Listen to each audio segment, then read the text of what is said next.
hate to do this, but let's talk about the title.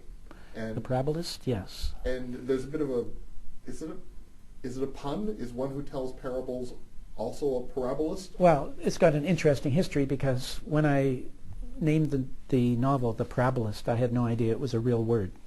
I thought I'd made it up to represent a group of poets in Mexico City, because I had a list of 20 or 30 weirdo groups of poets, and one of them were the Parabolists, whom Roberto Moreno was a representative of.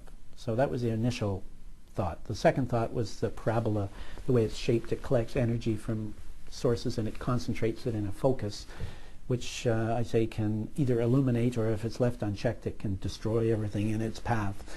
It was only after I called the novel The Parabolist that I looked in a dictionary and found that the parabolist is someone who speaks in parables. To my surprise, such a word like that, you'd think over the last 500 years of English literature somebody would have already named a novel The Parabolist. But they haven't. I'm the first. It's a shock.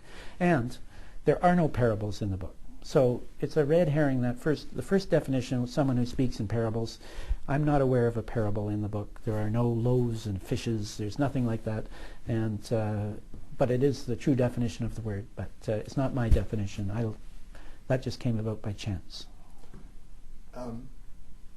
This is kind of like the opposite of undoing a knot. I didn't realize that we were going to a knot until I got to it. So it was around my neck. Yeah. Yeah. But good that you put yourself in that spot, because it all comes together in an unexpected place, in a party, in an unexpected time. That was a chancy way of doing it.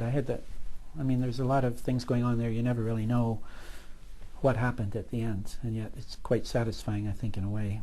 Oh yeah, dreadfully satisfying. And you took it when you got to that point.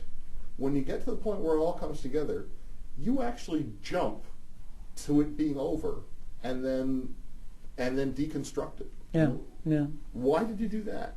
Because you could have done made another more mundane choice, but you took the more dangerous choice again. So yeah, I think that for some reason I like to tell everybody right at the beginning of what I'm doing what happens. Like, there's no mystery in this book. It's sort of a mystery, but it's more like there is no mystery. You always know who did what. You're always just wondering whether they're going to get caught or whether they even should get caught. And of course they shouldn't get caught. I think most people reading the book will feel that nobody should get caught for anything here.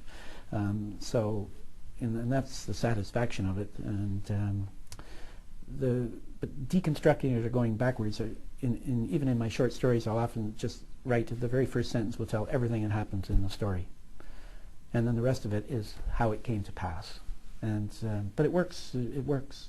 I don't know why, and I like the way to think about it. But how it happens is always different than what you say. Like you say, this is what happened, and then you start describing it, and it just shows that your perception of what actually happening and what you have been told is what happening, even though it's the truth, what happens is actually really different. So do you have a neat little log line like screenwriters have of how to sum up the story if you're at a cocktail party with a bunch of doctors and husbands and wives? I had to think. Somebody says, "What's your book about?" I say it's a love story played out on the bodies of the naked and the dead. Which, when you read the book, is absolutely true. Yeah. Literally, because two of the characters are doing anatomy, and they're literally carving up a body. Yes, yeah. And interestingly, like I didn't read Vincent Lamb's book prior to writing mine because I didn't really want to. I knew we were treading on ground that was very similar, and then when I did read, we share some rites of passage which including cutting up corpses and having a relationship begin over a corpse in the anatomy dissection room. We share that in our books. It becomes kind of, I don't want to say erotic because that would probably get me arrested. Yeah. But there's kind of something bonding about the moments when the two of them are, dipping into somebody else's dead flesh and trying to learn. Yeah, yeah. Well, it's a fascinating situation to be in. It's just dissecting bodies has a fascination while you're doing it, and also for people who aren't doing it or reading about it, or it's a pretty devastating thing to do to a body. What's it like being the Wunderkind at, I'm guessing, 64? Probably 64? Yeah. Because suddenly, I mean, you're hot, man. You're like, and this book is going to do really well. Well, I hope so, because it deserves to do well. It doesn't mean a lot to me personally.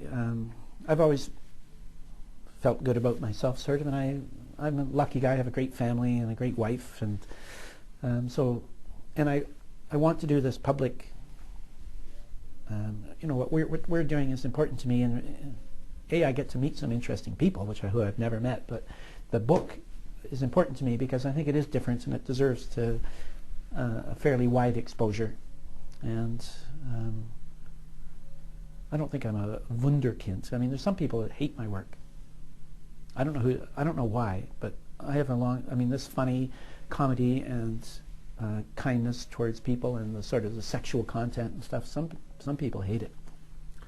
I think so I don't know why, because to me I look at it as just harmless. The worst thing you could say about it is that it's harmless. But some people just find it. They don't respond to it. Life goes on. Such a fresh voice. Thank you very much. Thank you. The book is The Parabolist. I've been speaking with the author Nicholas Ruddock, and The Parabolist is published by Doubleday Canada.